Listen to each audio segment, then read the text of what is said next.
묵도하심으로 성령 강림의 7번째 주일 예배 하나님 앞에 올려드리겠습니다. 다 같이 묵도하겠습니다.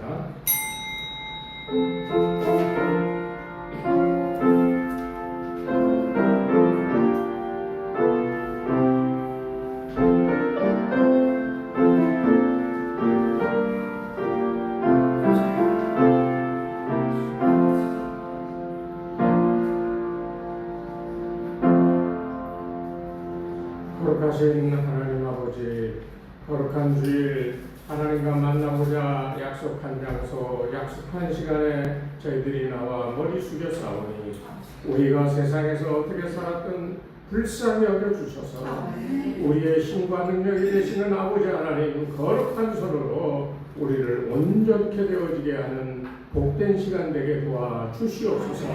그래서 하나님의 은혜를 다시 깨닫고 진정으로 하나님을 찬양하며 주께 영광 돌리는 복된 이한 시간 되게 인도하여 주시옵소서. 예수님의 이름으로 기도드리옵나이다. 아멘.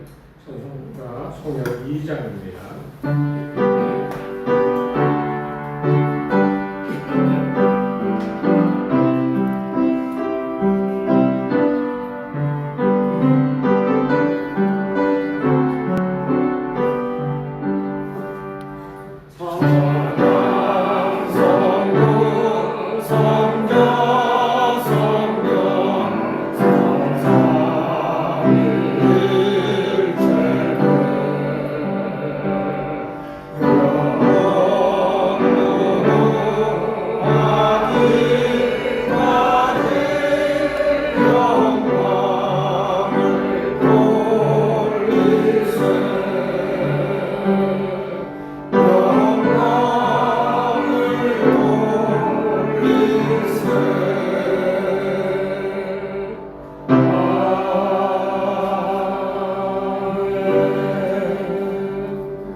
시편 68편 말씀 함께 교독하겠습니다. 하나님이 일어나시니 원수들은 흩어지며 주를 두려워하는 자들은 주 앞에서 도망하리이다. 연기가 불려가듯이 그들을 몰아내소서. 그 앞에서 미리 녹음같이 악인이 하나님 앞에서 망하게 하소서. 의인은 기뻐하여 하나님 앞에서 뛰놀며 기뻐하고 즐거워할지어다. 하나님께 노래하며 그의 이름을 찬양하라. 하늘을 타고 광야에 행하시던 일을 위하여 대로를 수축하라. 그의 이름은 여호와시니 그의 앞에서 뛰놀지어다. 그의 거룩한 처소에 계신 하나님은 고아의 아버지시며 과거의 재판장이시라. 하나님이 고독한 자들은 가족과 함께 살게 하시며 가신 자들은 이끌어내사 형통하게 하시느니라. 오직 거역하는 자들의 거처는 메마른 땅이로다. 하나님이여 주께서 가난한 자를 위하여 주의 은혜를 준비하셨나이다. 아멘. 지난 한 주간 동안의 삶을 돌아보며 우리의 허물과 죄를 주께 고백하겠습니다. 내가 이르기를 내 허물을 여호와께 자복하리라 하고 주께 내 죄를 아뢰고 내 죄악을 숨기지 아니하였더니 곧 주께서 내 죄악을 사하셨나이다. 아멘. 허물의 사함을 받고 자신의 죄가 가려진 자는 복이 있도다. 아멘. 신앙 고백하겠습니다. 나는 전능하신 아버지 하나님 천지의 창조주를 믿습니다. 나는 그의 유일하신 아들 우리 주 예수 그리스도를 믿습니다. 그는 성령으로 잉태되어 동정녀 마리아에게서 나시고 본디오 빌라도에게 고난을 받아 십자가에 못 박혀 죽으시고 장사된 지 사흘 만에 죽은 자 가운데서 다시 살아나셨으며 하늘에 오르시어 전능하신 아버지 하나님 우편에 앉아 계시다가 거기로부터 살아있는 자와 죽은 자를 심판하러 오십니다. 나는 성령을 믿으며 거룩한 공교회와 성도의 교제와 죄를 용서받는 것과 몸의 부활과 영생을 믿습니다. 아멘. 280장 찬송.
하나님 말씀 빌립보서 4장 19절 말씀입니다.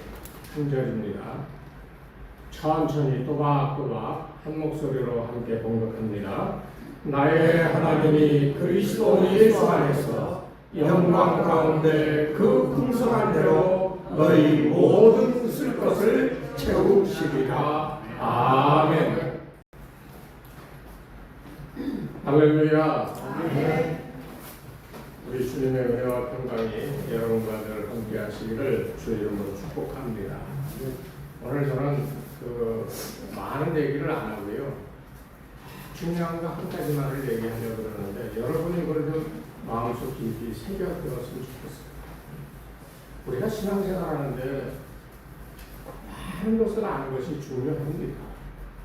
성경적인 지식도 많이 알아야 되고요. 또 우리의 신학적인 어떤 기본적인 그런 것들이 좀 우리에게 있어야 어떤 상황이나 어떤 일을 대할 때 우리가 올바른 선택과 행동을 할 수 있는지에 대한 기준점들이 되기 때문에 참 그것이 중요해요. 한번 여러분 이 바울 시대로 한번 올라가 볼까요? 바울이 복음을 전하러 다니는데 바울이 가서 뭐 그렇게 신학적인 어떤 조직적인 것들을 가르쳤을까요? 바울이 가르쳤던 게 뭐였을까요? 그 복음이라는 게 뭐였을까요? 하나님의 아들이신 예수님이 이 땅에 오셔서 인간의 죄를 대신 짊어지시고 십자가에 죽으심으로 우리가 죄사함을 받을 수 있는 길이 열려있다. 그러니까 너희가 죄사함을 받으려면 예수를 믿고 예수를 통하여서 구원받을 수 있다라고 하는 게 핵심 아니겠어요? 그래서 바울은 우리가 계속 얘기하지만 그리스도 예수 안에서라고 하는 말을 굉장히 중요하게 얘기합니다. 오늘 말씀에도 그리스도 예수 안에서라고 그랬습니다. 그러니까 하나님의 역사는요, 아버지 내게 이런 것을 좀 허락하여 주시옵소서 백날 얘기해봐야 뜬구름 같은 소리가 되고 말입니다. 왜? 하나님의 영광은 어디서 나타나요? 어디서요? 아니 성경 읽었잖아요 지금. 하나님의 영광은 어느 안에서 나타나요? 예수 안에서. 큰 소리로 따라하세요. 그리스도 예수 안에서. 그리스도 예수 안에서. 여러분 삶의 모든 수고는요 그리스도 예수 안에서 이루어지는 겁니다. 이게 우리 신앙적인 믿음의 근거예요. 무슨 사업이 잘 안 되는데 사업 잘 되게 해달라고 빌었더니 사업이 잘 됐다. 하나님 감사합니다. 그럴 수 있죠. 그런 일이 한두 번인가요? 허다하지요. 어떤 일을 성사시켜야 되는데 뭐가 좀 잘 안 돼서 꼭 끝에 가서 하나가 안 돼서 막 전전긍긍하고 전다 진땀을 흘리고 있는데 아버지 도와주세요. 하나님 도와주셔서 이루어 주시죠. 그런 일들을 우리가 한두 번씩 아니면 여러 번 인생을 살아오면서 경험했어요. 어떤 사람은 갑자기 하나님 말씀이 떠올라서 내 삶의 궁금한 가운데 해결되어질 이 말씀을 내게 주실 때도 있고요. 우연히 누구를 만나서 그를 통하여 내 인생의 답을 찾을 때도 있고요. 참 여러 가지로 우리에게 하나님의 그 은혜의 역사는 나타나게 돼 있어요. 그런데 그것이 체험도 얻었어요. 감사하죠. 그런데 하루, 이틀, 설, 날, 열흘, 보름, 한 달, 1년 지나면 그 은혜를 우리가 기억하고 감사하고 계속 간직하고 있나요? 다 없어져 버리죠. 예전에 그렇게 미친 듯이 그냥 기도원이다 뭐 부흥회다 쫓아다니면서 막 열심히 기도하고 열심히 주님을 따른다고 막 그랬죠. 근데 지금은요? 나이 들어서요? 지금 오늘 본문에 나오는 이 사도 바울의 이야기는요, 사도 바울이 다 복음을 전할 대로 전하고 자기 할 일 하고 로마의 감옥에 갇혀 있을 때 나이 들어 죽기 전에 쓴 편지예요. 그런데도 감옥에 갇혀서 쓸모없는 속된 말로 늙은이가 되어 주저앉아 있었는데도 뭐라 그럽니까? 나의 하나님이 예수 그리스도 안에서. 이 얼마나 놀라운 외침입니까? 여러분들은 여러분 스스로 하나님 앞에 기도할 때 나의 하나님이여 예수 그리스도 안에서 나를 영광되게 하시고 나를 구원하여 하나님의 자녀로 이 세상을 살게 하심을 여러분 이런 기도 한번 해보셨어요? 그냥 주야 그냥 여기서 그냥 감정으로 주여 그런 주여가 아니라 그 마태복음 7장에 나오는 주여 주여 하는 자마다 다 구원받는 것이 아니라고 그랬잖아요. 그런 주여가 아니라 나의 아버지 하나님을 바라보며 나로 하여금 예수 그리스도 안에서 하나님을 부를 수 있게 해주신 그 큰 은혜에 감사하며 그것을 잊어버리지 않고 간직하고 살아가는 사람, 이런 은혜가 우리 가운데 있어야 되는 거예요. 이게 진짜예요, 여러분. 지금 바울은 로마의 감옥에 갇혀서 죽을 날을 이제 오늘인가 내일인가 앞두고 있는데요.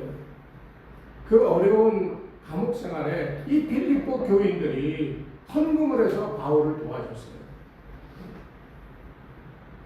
오늘날에도 감옥에 들어가면 영치금이라고 하는 거 넣어주죠. 우리는 뭐 그런 분들이 없어가지고 영치금이 뭔지 모르죠. 감옥에 갇힌 사람이 그 안에서 필요한 것을 사 쓸 수 있도록 가족이나 친구가 돈을 넣어주는 거예요. 예치해 주는 거예요. 그러면 그 돈 갖고 칫솔도 사고 어떤 데 땅도 사먹고 그런 겁니다. 바울도 지금 그런 거예요. 감옥에 갇혀 있는데 뭐 필요한 게 많은데 아무것도 주어지지 않잖아요. 그것을 알고 빌립보 교회가 헌금을 해가지고 이 바울을 도와준 거예요. 그것을 바울이 생각하면 너무도 기쁘고 감격해서 이 편지를 보내는 겁니다. 여기에는 놀라운 비밀이 있어요. 너희가 나에게 이렇게 연보해 준 것 내가 너무너무 고마워. 풍성한 바울의 감사가 이 스토신서 안에 담겨져 있다는 거예요. 여기 우리가 읽지는 않았습니다. 18절 한번 보실까요? 내게는 모든 것이 있고 또 풍부한지라 에바브로디도 편에 너희가 준 것을 받았으므로 내가 풍족하니 이는 받으실 만한 향기로운 제물이요 하나님을 기쁘시게 하는 것이다. 여기 바울이 18절에 뭐라고 처음에 그러냐면 내게는 모든 것이 있고 또 풍족한지라. 이게 진짜 먹을 것이 있고 입을 것이 있고 쓸 것이 있어서 풍족하다 그런 게 아니에요. 바울의 고린도후서 고백처럼 내가 가난해도 처하고 빈궁함에도 처하고 가뭄에도 도적을 만나고 이런 모든 어려움에 내가 다 처해봤기 때문에 그 가운데서 내가 스스로 적응하고 만족하는 것을 배웠다고 그랬잖아요. 그런 바울이에요. 먹을 것이 없으면 그냥 금식하며 감옥에 앉아서 기도하고 그러면서도 마음속에 하나님이 주신 은혜가 있어 만족하고 있다는 의미예요. 먹을 거나 입을 게 풍족해서 만족한다는 그런 말이 아니라는 거예요. 그런데 에바브로디도를 통하여 너희가 나에게 이렇게 헌금을 연보를 해서 내게 주었으니 내가 풍족하다. 여기 잘 기억하세요. 누가 풍족해요? 내가가 누구예요? 바울입니다. 내가 바울 스스로 너희가 내게 연보하여 이렇게 도와주니 내가 참 풍족하다. 내가 풍족하다. 그런데 이거는 하나님이 받으실 만한 향기로운 제물이고 하나님을 기쁘시게 하는 것이라. 받는 건 바울인데 그걸로 인하여 기뻐하시고 참 향기로운 제물이라고 칭찬하고 영광 가운데 나타나실 리는 하나님이시다는 거예요. 그러니까 여러분 이제 뒤에 가면 이제 이 이야기의 비밀이 나옵니다만 바울이 감옥에 가서 어려운데 에바브로디도를 통하여 빌립보 교회가 연보를 거둬서 도와줬어요. 그것으로 인하여 내가 모든 것이 만족스러운데 너희가 또 이렇게 해줘가지고 내가 풍족해져서 고마워 땡큐 하고 끝나는 게 아니라 고마워. 그런데 이는 나를 풍족해 하고 나를 기쁘게 하는 거기도 하지만은 이것은 하나님을 기쁘게 하는 일이다. 왜? 내가 좋은 거 먹고 배불러서 하나님이 기뻐하신다 이런 의미가 아니에요. 여기서 바울이 하나님이 기뻐하시고 이것 자체가 향기로운 제물이 된다라고 하는 것은 빌립보 교인들의 그 정성과 사도를 향한 그 진실된 마음을 얘기하는 거예요. 여러분 한번 헌금을 한번 할 때 진정으로 하나님께 감사하며 이것이 하나님 받으실 만한 제물이다, 향기나는 제물이다라고 그렇게 스스로 생각하고 연보해 보신 적이 있으십니까? 작은 것을 드릴지라도 하나님 기뻐하실 것이다라고 생각해 보신 적이 있나요? 부자는 거만하게 돈을 소리나게 헌금함에 넣지만은 가난한 밥은 겨우 동전 2입, 우리 식으로 한 200원 100원짜리 동전 2개 헌금하게 딸랑하고 했어요. 누가 더 하나님 받으신다고 그랬어요? 누구 걸? 과거의 것을 더 하나님 기뻐 받으신다고 그랬어요. 왜 하나님 기뻐 받으실까요? 나를 위해서가 아니라 다른 일을 위해서, 그것도 하나님의 이름으로 예수 그리스도 안에 살아가는 사람들이 하나님의 은혜를 입고 내가 가진 것이 없다 할지라도 다른 사람을 위하여 그리스도의 사랑을 전할 수 있는 이 같은 놀라운 일을 했기에 하나님이 너희의 행위를 향기롭게 제물로 받으실 거고 기뻐하신다. 이렇게 바울이 얘기하고 있는 거예요. 그러니까 바울이 정말 크게 감동이 되었지요. 그러면서 빌립보서 4장 10절을 보면 뭐라고 얘기하냐면 내가 주 안에서 크게 기뻐함은 너희가 나를 생각하던 것이 이제 다시 싹이 남이니 너희가 또한 이를 위하여 생각은 하였으나 기회가 없었느니라. 왜 기회가 없었냐? 11절에 보면 궁핍함으로 말하는 것이 아니라 자기가 궁핍해 하다라고 하는 것이잖아요. 너희가 이렇게 내가 정말 너희의 이런 연보한 것을 받고 내가 정말 기뻐하는데 그 이유는 내가 없어서가 아니야. 나는 나 스스로 만족해. 그런 상황에서도 너희가 이렇게 해줬으니 이것은 너희가 그리스도 예수 안에 여전히 살아가며 사도를 생각하고 하나님의 종을 생각하여 베푸는 그리스도 안에서의 사랑을 전하는 것이 되어지기 때문에 내가 그것을 보고 내가 잘 가르쳤다, 너희 잘했다 라고 얘기하고 있는 거예요. 우리 예수 믿는 사람들은요 오늘 이 말씀 꼭 기억해야 돼요. 내 하나님이여 라고 할 수 있는 내가 그리스도 예수 안에 있습니다 라고 하는 이 굳은 믿음이 있어야 돼요. 그래야 하나님 나 여기 이거 하다가 이거 잘 안 됐어요. 그럴 때 전제가 뭔지 아십니까? 내가 예수 안에 있는 사람이어야 되는 거예요. 아니 간단한 걸 왜 우리 못해요? 사업이 잘 안 되고 뭐 하던 일들 뭐 계획했던 일들이 다 안 되고 점점 어려워져 갈 때 그때 여러분 절망하고 포기하고 한숨 쉬고 있지 말고요. 이 귀한 전능한 무기가 우리한테 있는데 왜 안 써요? 기도하세요. 나의 하나님이여 라고 얘기할 수 있는 그리스도 안에서 내가 살고 있는 믿음의 확고한 확증을 가지고 나의 아버지 하나님이여 하고 외칠 수 있는 이런 믿음들이 되어야 되는 겁니다. 이게 오늘 여기 바울이 얘기하고 있는 거예요. 첫 번째 중요한 거예요. 그런데 정작 중요한 것은 19절 말씀 다시 한번 보면 나의 하나님이 그리스도 예수 안에서 영광 가운데, 조건은 영광이에요. 이 영광은 뭐예요? 하나님의 빛이에요. 하나님의 뜻이에요. 하나님의 나타나심이에요. 나의 하나님이여 라고 얘기하면서 내가 그리스도 안에 있는 사람으로 하나님 그랬을 때 그의 영광이 나타나 내가 그 영광 가운데 머무르게 된다. 그때 무슨 일이 일어나느냐? 그 풍성한 대로 너희 뭐요? 모든 슬퍼서 여러분 이건 믿음의 고백이에요. 네? 이걸 그냥 중얼중얼 하지 마세요. 다시 한번 하나님 그리스도 예수 안에서 영광 가운데 그 풍성한 대로 너희 모든 쓸 것을 채우시리라. 너희 모든 쓸 것을 채우시리라. 믿습니까? 아멘. 얼마나 간단해요. 이제 뭐 곧 제2 IMF 온다고 그러고 뭐 국제정세, 외교, 뭐 경제 지금 난리가 나서 지금 다 어수선한 가운데요. 여러분 그런 가운데서 여러분 뭘 의지하시네요? 어떤 사람은 심지어 우리나라 원화가 완전히 떨어져 가지고 저 아르헨티나나 뭐 베네수엘라 같이 옛날 같이 막 인플레이션이 올라서 뭐 조그만 거 하나 사는데 뭐 1억 원을 줘야 되고 막 이렇게 올라갈 수도 있다고 어떤 사람이 뻥을 쳐. 근데 뻥이라기보다는 그런 위험성이 있다는 거예요.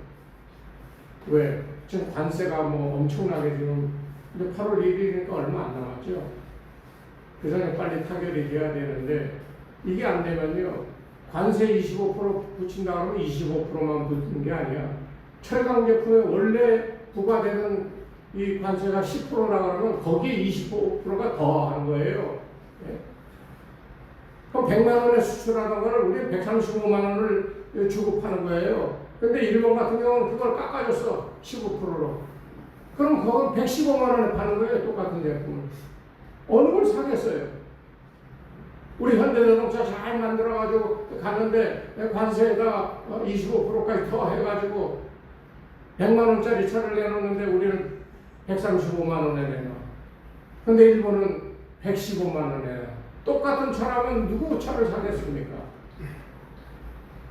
이거 보통 심각한 문제가 아니에요. 이런 모든 어려움을 우리가 이겨낼 수 있는 유일한 방법은요. 여러분 각자가 나의 아버지 하나님이여 하고 외칠 수 있는 믿음이 있어야 되는 거예요. 아이 목사님 우리가 무슨 나라의 큰일을 위해서는 우리가 뭘 제대로 할 수 있겠어요? 아니요.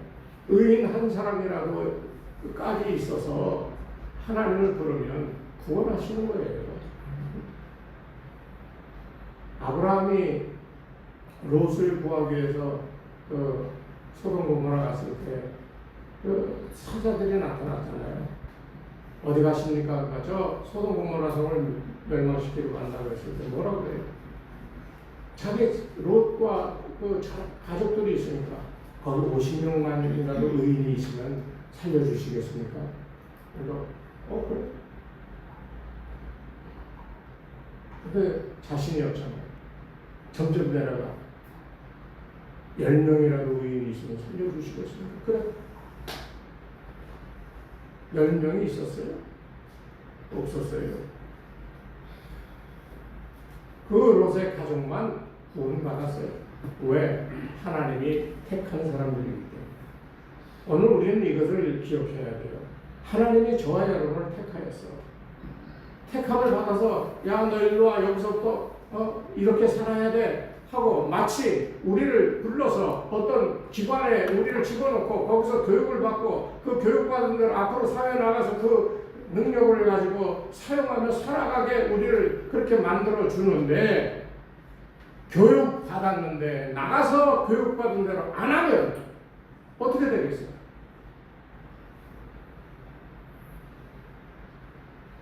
여러분 다 15만 원씩 받았죠? 받으셨어요? 네. 아유, 15만 원 받자마자 뭐 할게요? 병원 갔다가 진료비 내고 약국 가서 약 사 먹었습니다. 15만 원씩 받았다. 15만 원이 중요한 게 아니에요. 근본적으로 우리가 지금 이 믿음이라고 하는 거와 지금 그걸 예를 들기 위해서 그 얘기를 했는데, 믿음이라고 하는 게요. 야, 너희 이제 15만 원씩 카드 줬으니까 이거 갖고 와서 대형마트나 이런 데 빼고 너희 이런 동네 가게에서 쓸 수 있어 하고 카드를 줬어. 그래서 카드 들고 야 신난다고 갔어. 갔는데 가만 생각해 보니까 아 이거 좀 아꼈다가 나중에 뭐 써야지 하고 있다가 11월이 지나면 못 쓰죠. 딱 그거와 같은 거예요. 여러분을 구원받게 하시고 그리스도 예수 안에 살아갈 수 있도록 우리를 인도하며 밤낮으로 성령께서 우리를 일깨워 주셔서 예수 그리스도 안에서 능치 못할 일이 없음을 믿고 살아가게 만들어 주셨는데, 우리는 믿습니다 하고 나서 저희 가서는 딴짓하고 있는 거예요. 그 믿음이 어디 갔어요? 직장에서 사업처에서 일을 하는데 안 돼. 안 돼서 한숨 쉬고 앉아서 뭘 하는만 바라보고 있어. 도대체 나의 하나님이여 라고 외칠 수 있는 믿음이 어디 있습니까? 네? 그리스도 예수 안에서 능치 못할 일이 없다라고 하는 믿음은 어디로 갔어요? 주님께서 우리를 반드시 채워주십니다. 예수 그리스도 안에 계십시오. 그 안에 머물러 계십시오. 오늘 바울의 이야기는 그겁니다. 그 풍성한 대로가 뭐예요? 하나님이 가지고 있는 그 무한한 그 축복과 좋은 것들, 그 모든 것을 너희 모든 쓸 것을 뭔지 알아서 그 좋은 것들을 우리에게 채워 주신다는 겁니다. 그러니까 예수 그리스도로 말미암아 너희 쓸 것을 채워 주실 것이다. 이게 오늘 바울이 얘기하는 거고, 오늘 제가 여러분에게 말씀드리려고자 하는 겁니다. 사도 바울은 자기의 궁핍함과 그리고 그 빌립보 교회의 궁핍함을 알아요. 빌립보 교회가 돈이 넘쳐나서 연보해서 바울에게 보낸 게 절대가 아닙니다. 빌립보 교회도 말할 수 없는 어려움을 겪고 있었어요. 박해를 받죠. 먹을 것도 변변치 않았죠. 정말 가난해질 대로 가난해졌지만 그런 가운데서도 야 그래도 우리에게 구원의 기쁨을 전해준 사도 바울 선생께서 로마의 감옥에 갇혀서 제대로 먹지도 입지도 못하고 있는데 우리가 정성을 모아 그 선생님께 이거 보내야 되지 않겠냐. 교인들이 십시일반해서 얼마를 모았는지 몰라. 많으냐 적으냐가 문제가 아니에요. 정성을 다해 모아서 에바브로디도를 통하여 바울에게 전했어요. 에바브로디도는 거기 남아서 바울을 계속해서 보살펴주는 그런 삶을 살았습니다. 자 보세요. 자기가 궁핍해 바울이. 그리고 나의 궁핍을 돕는 이 빌립보 교인들의 궁핍함 똑같아요. 궁핍하다라고 하는 건 똑같아. 그런데 여기에 중요한 게 있어요. 그 궁핍과 가운데 나의 하나님이 채워주실 것이다. 무엇을? 내가 지금까지 살아온 것처럼 어려울 때마다 하나님께서 나에게 채워주셨어. 그래서 하나님 채워주시는 은혜로, 그래서 19절에 나의 하나님이라고 얘기하는 거예요. 하나님이 채워주셨어. 나의 궁핍함을. 그런데 너희의 궁핍함이 어디 있어? 너희의 궁핍함을 내가 궁핍함 가운데 채워짐을 받은 것처럼 너희도 동일하게 채워주실 것이야. 이게 바울이 지금 얘기하는 거예요. 실감이 잘 안 되죠? 바울이 어떤 궁핍함을 당했습니까? 먹지도 못했죠. 잠잘 때도 제대로 없었죠. 매 맞았지요. 돌에 맞아 다 죽게 됐었지요. 강도를 당했지요. 네. 물에 난리 당했지요. 그 많은 고난 가운데에서 바울이 그래도 끝까지 그 일을 감당할 수 있었던 것은 나의 궁핍함을 채워주시는 하나님의 은혜 때문에 그 일을 달려갈 때 다 갈 수 있었던 거예요. 빌립보 교인들은 어때요? 복음을 듣고 구원받고 사도의 가르친 대로 믿음 생활 잘하고 있어요. 그런데 그들 궁핍해요. 바울과 뭐 별 다를 게 없는 사람들이에요. 그래도 한 자리에 모여 똘똘 뭉쳐 예배드리고 하나님을 부르며 주 예수 그리스도의 은혜를 구하는 이 사람들이요. 바울하고 뭐가 다르겠어요? 똑같은 믿음입니다. 바울은 믿음이 이만해서 그런 은혜를 받고 이 사람들은 작아서 은혜를 못 받아요. 믿음은 똑같은 거예요. 내가 그리스도 예수 안에 있습니다라고 하는 이 확고한 믿음이 내 안에 있으면 그때 우리는 성령께서 탄식하듯이 아버지 하나님이여 하고 외치게 만들어 준다는 거예요. 여러분 그렇게 외쳐보셨어요? 그러면 하나님께서 영광 중에 좋은 것들로 우리의 모든 필요 쓸 것을 채워 주실 것입니다. 이게 지금 바울이 얘기하는 거예요. 여기 이제 한 예를 제가 들으려고 하는데 구약성경 열왕기하에 보면 한 선지자 생도의 아내 얘기가 나옵니다. 이 성도의 아내는 빚을 줬어. 그래서 자녀를 다 빼앗기게 됐어. 그런데 이 선지생도의 그 남편이 죽었어. 그래서 과부가 됐어. 아이들하고 살아야 되는데 아무것도 없어. 그래서 엘리사에게 가서 부탁했어. 그랬더니 엘리사가 어떻게 했어요? 야, 그릇 갖다가 여기다 놔라.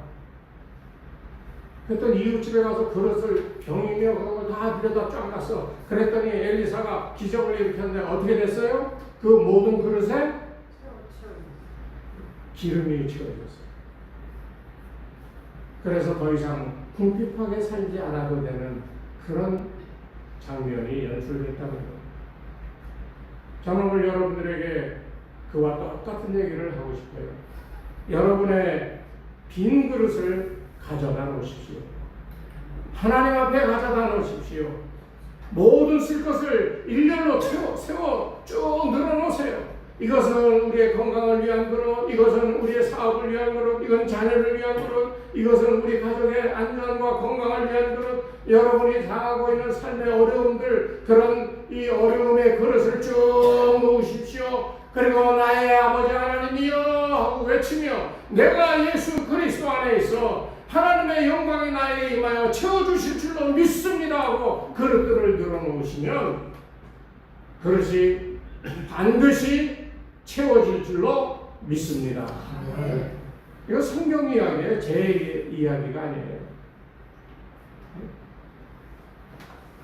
여러분 쓸 것을 쭉 늘어놓으세요. 가끔가다 생각나면 아버지 이거 없네요. 이거 좀 주세요. 이러지 말고 좀 진중하게 기도하며 필요를 쭉 늘어놓으세요. 빈 그릇을 놓으세요.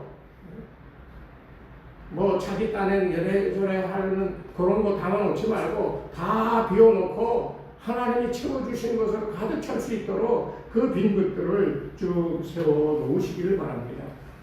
누가 채워요? 예. 나의 하나님이 너희 모든 것을 채우십니다. 하나님이 채우시는 거예요. 그럼 하나님께 어떤 방식을 따라서 채워주실까요? 그의 영광 가운데 나타나서 채워주시는 거예요. 오늘 성경 보면 그대로예요. 그냥 가만히 있는데 텅 하고 여기 뭐가 나타나? 하나님 이러한 일이 있는데 좀 도와주세요. 그러면 갑자기 아무 소리도 안 나는데 여기 갑자기 왜 필요한 게 탁 튀어나오나요? 이거는 미신적이고 귀신적인 겁니다. 하나님께서 영광 중에 나타나셨어요. 우리의 상하고 고난에 힘들어하는 심령 속에 나타나셔서 우리를 회복시켜 주시며 그 가운데 좋은 것을 우리에게 채워주시는 겁니다. 마지막, 그러면 어떤 수단을 통해야 이렇게 하나님의 영광 가운데 채워짐을 받을 수 있을까? 뭘까요? 오늘 본문 가운데 있어요. 어떻게 해야 될까요, 우리가? 예수 안에 있어요. 예수 안에 있어야 돼요. 예수 안에.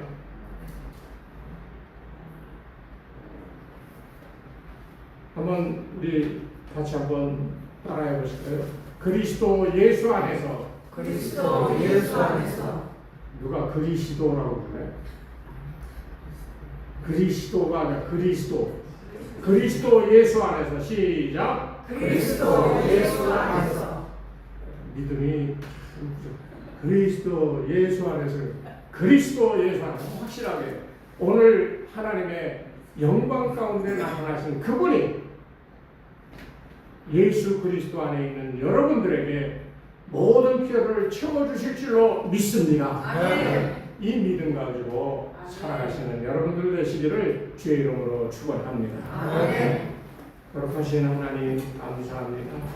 부족한 인생, 연약한 인생, 필요한 것들이 참 많은데 그 필요가 우리 가운데 채워지지 않아 오는 불안함과 실망감이 참 많습니다. 주님, 오늘 바울 선생님의 말씀처럼 나의 아버지 하나님, 그 이름을 부를 수 있는 예수 안에 있는 저희들 되게 도와 주시옵소서.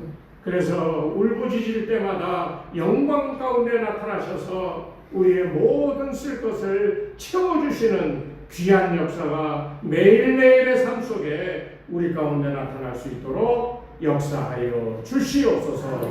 이제는 우리 주 예수 그리스도의 은혜와 하나님 아버지의 무한하신 사랑하심과 성령님의 가방감동 인도하심이 이 시간 머리 숙인 주의 백성들 위해 저들의 가정과 자녀들과 생업 위에 이 교회 위에 이제로부터 영원토록 함께 하옵시기를 간절히 축원하옵나이다.